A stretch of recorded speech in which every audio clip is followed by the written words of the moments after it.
This week's dramatic alleged plane hijacking in BC saw American fighter jets fly towards Vancouver to respond, not Canadian ones. So why is that?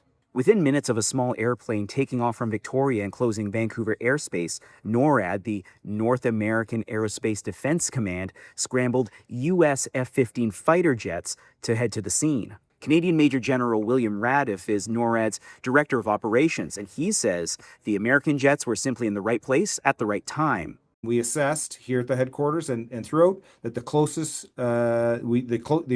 fighters to be able to respond and have the most amount of gas when they got there to be able to spend time, and the closest tanker that would be able to service them was the fighters that we sent, the F-15s that we sent. Radiff adds that Canadian CF-18 Hornets were getting ready to take off from Cold Lake, Alberta, but they were called off when the threat subsided.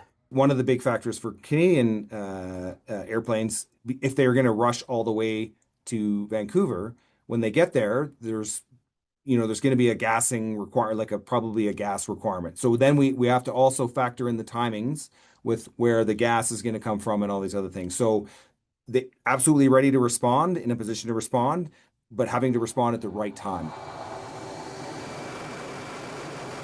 Radiff adds that authorizations in both Ottawa and Washington were given for the U.S. F-15s to cross into Canada, but ultimately that wasn't necessary. He wouldn't say where the U.S. F-15s took off from or how close they got to Vancouver. Britten, CBC News, Vancouver.